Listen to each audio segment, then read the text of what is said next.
jam hari ini, puluhan anggota Persit Kartika Chandra Kirana cabang Yonif Rider 200 Bakti Negara mendapat training motivasi dari Amazing Plus Indonesia. Tujuannya agar anggota Persit ini bisa mendukung kegiatan suami dalam menjalankan tugasnya sebagai abdi negara. Semangat anggota Persit Kartika Chandra Kirana cabang Yonif 200 Bakti Negara begitu terlihat saat mengikuti trainer motivasi yang dipandu trainer dari Amazing Plus Indonesia, Rian Priyo Hardi di asrama militer Yonif Rider 200 Bakti Negara tadi pagi. Trainer motivasi ini merupakan rangkaian dari HUT ke-75 Persit Kartika Chandra Kirana. Dalam training motivasi ini, trainer Rian memberikan semangat kepada anggota Persit untuk menumbuhkan potensi masing-masing sehingga bisa mengembangkan diri dan menemukan solusi dari setiap masalah yang ditemui. Jadi yang pertama adalah motivasi ini menemukan potensi masing-masing, ya. Menemukan potensi masing-masing, lalu menemukan hal-hal apa yang perlu ditingkatkan, gitu ya.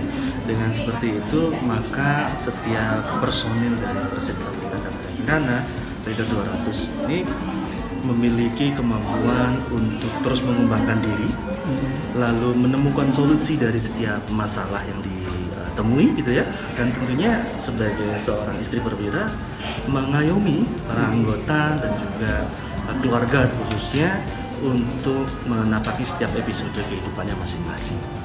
Sementara itu, Ketua Koordinator Persit Kartika Chandra Kirana cabang Yonif Rider 200 Bakti Negara, Nyonya Pelinda Andi Irawan mengatakan training motivasi digelar sebagai rangkaian dari peringatan HUT ke-75 Persit Kartika Chandra Kirana.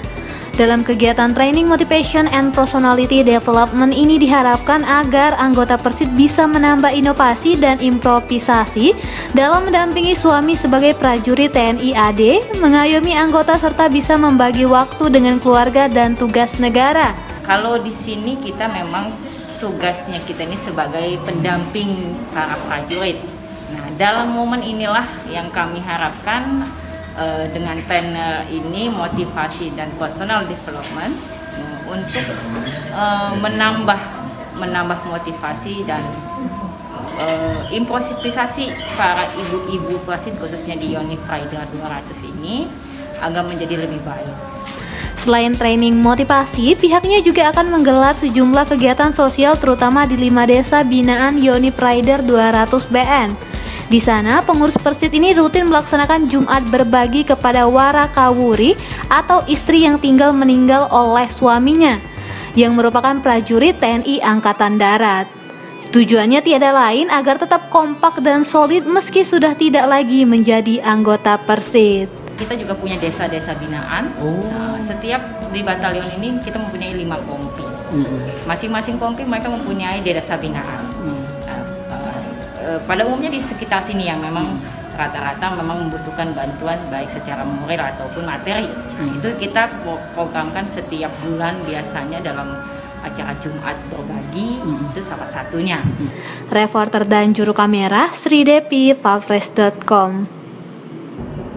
Pemirsa, Wakil Wali Kota Palembang Fitriyanti Agustinda memastikan akan membongkar bangunan liar di atas saluran air terutama di Jalan Seduduk Putih tepatnya samping PTC Mall. Penegasan ini dilontarkan karena kawasan tersebut menjadi langganan banjir. Wakil Wali Kota Palembang Fitriyanti Agustinda kembali meninjau langsung kondisi saluran air yang ada di Jalan Seduduk Putih, tepatnya samping PTC Mall. Peninjauan ini dilakukan lantaran banyaknya laporan warga terkait keberadaan bangunan liar yang berdiri di atas saluran air. Bangunan liar inilah yang dinilai menjadi biang banjir di kawasan tersebut. Di sela meninjau lokasi tersebut, Fitri meminta kepada masyarakat untuk ikut serta menjaga saluran air, sebab kawasan tersebut rutin dibersihkan pemerintah, namun tetap menjadi langganan banjir. Berdasarkan informasi yang sudah sejak lama bahwa kawasan Seduduk Putih ini menjadi kawasan yang langganan banjir, ya. Dan setelah kita pantau dari beberapa hari yang lalu kita laksanakan kegiatan, memang ada beberapa kendala. Yang pertama, masih ada pembangunan yang menutupi saluran yang dilaksanakan oleh penduduk setempat. Kemarin sudah kita instruksikan supaya bangunan ini segera dibongkar, terutama bangunan yang berdiri di atas saluran. kegiatan ini memang sudah kita laksanakan beberapa hari dan sudah kelihatan efeknya Pak ya, bahwa lingkungan ini semakin, dalam arti aliran airnya semakin lancar, mengurangi banjir, dan mudah-mudahan apa yang kita laksanakan ini betul-betul bisa mengatasi masalah banjir. Tak hanya itu, Fitri juga meminta warga untuk tertib dalam membangun tempat usaha. Oleh sebab itulah pihaknya sudah meminta bantuan RT, lurah, dan camat setempat untuk memberikan peringatan agar tidak lagi berada di atas saluran air. Sebab keberadaan bangunan liar tersebut mempersulit masuknya alat berat ke titik saluran air untuk dilakukan normalisasi. Iya, tadi sudah saya singgung kepada Pak RT, jadi tolonglah nanti diajak kerjasama, terutama pemilik-pemilik bangunan atau juga perumahan. Yang di sini kan kita lihat memang standar perekonomiannya menengah ke atas ya. Kalau memang tidak mampu untuk turun gotong royong, kan bisa mempekerjakan satu rumah satu orang. Untuk sama-sama nanti bisa bekerja sama dengan masyarakat yang lain untuk melaksanakan kegiatan gotong royong. Reporter dan juru kamera Dian Cahyani Fitri, palpress.com. Tim monitoring Kecamatan Nibung, Kabupaten Musirawas Utara Kamis kemarin melakukan verifikasi dan evaluasi laporan keuangan dengan bangunan fisik yang menggunakan dana desa dan alokasi dana desa tahun 2020 di Desa Jadimulya 1. Hasilnya, tim mengapresiasi atas laporan dan kondisi bangunan fisik di lapangan. Guna melihat kondisi di lapangan apakah sesuai dengan laporan yang diberikan oleh pemerintah Desa Jadimulya 1 terkait penggunaan dana desa dan alokasi dana desa, tim monitoring Kecamatan Nibung Kamis kemarin turun ke lokasi. Dalam verifikasi dan evaluasi lapangan tersebut, selain memeriksa berkas laporan, tim juga meninjau lapangan poli dan gedung Polindes yang dibangun tahun 2020. Sekaligus juga dilakukan titik 02 bangunan fisik tahun 2021 yang bersumber dari dana desa. Camat Nibung Soeharto usai kegiatan monitoring Desa Jadimulya 1 kepada palpress.com menjelaskan tujuan kegiatan monitoring tersebut untuk mengetahui seberapa jauh serapan penggunaan dana desa, termasuk dalam penggunaannya sudah sesuai atau tidak dengan aturan yang telah ditetapkan pemerintah. Ya, kegiatan hari ini adalah monitoring evaluasi dana desa yang telah dilakukan realisasi itu tahun 2020. Ya, tujuannya adalah untuk mengetahui sudah seberapa jauh penyerapannya dan keduanya apa yang telah dilakukan, apakah sudah mengikuti aturan-aturan atau kaidah-kaidah yang dilakukan sesuai dengan aturan yang telah ditentukan oleh pemerintah.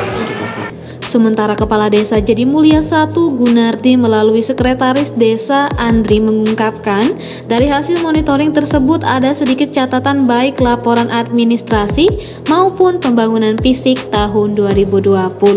Kami melaksanakan pembangunan sarana olahraga 1 unit, kemudian gedung kesehatan itu 1 unit dan sudah terrealisasi 100% pengerjaannya, dan ada sedikit catatan daripada monitoring pada hari ini, mungkin teknik pengerjaannya oleh tukang itu tidak maksimal ataupun penyelesaiannya belum tuntas, dan itu menjadi catatan yang harus kami perbaikan.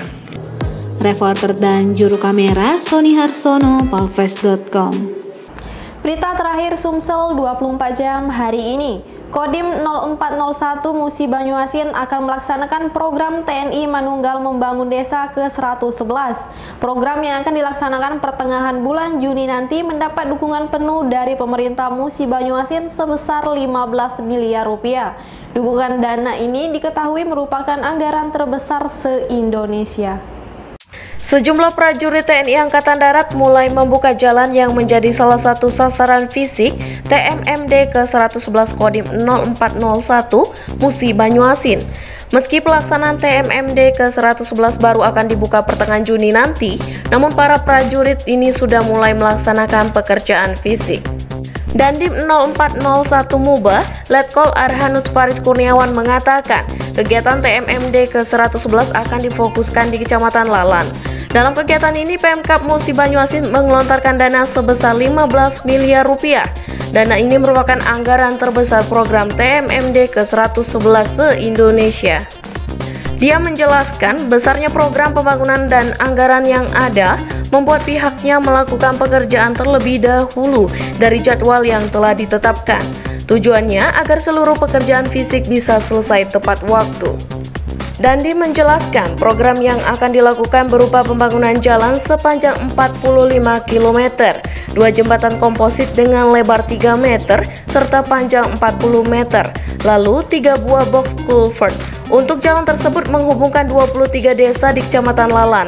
Saat ini pembukaan jalan sudah 27,9 km. Kegiatan pra-TMMD ini adalah kegiatan pendahuluan daripada program TMMD ke-111 yang akan dilaksanakan oleh Kodim 0401 Muba. Secara program, TMMD ke-111 akan dilaksanakan pada minggu kedua bulan Juni hingga minggu kedua bulan Juli. Namun dihadapkan dengan besarnya pekerjaan yang harus kita laksanakan, yaitu pembangunan jalan 28 kilo, kami memutuskan harus melaksanakan kegiatan pra-TMMD jauh-jauh hari. Jangan sampai kegiatan ini TMMD itu terkendala mengenai waktu. Itulah kita laksanakan kegiatan pra-TMMD ini mulai daripada bulan Maret 2021. Sementara Kepala Dinas PUPR Muba, Herman Mayori, berharap saat program TMMD ke-111 dimulai, pengerjaan fisik telah mendekati akhir. Reporter dan juru kamera, Firdaus, palpres.com. Demikianlah berita Sumsel 24 jam hari ini. Bagi pemirsa yang ingin tempatnya dikunjungi atau diliput tim Sumsel 24 jam, silakan tulis di kolom komentar.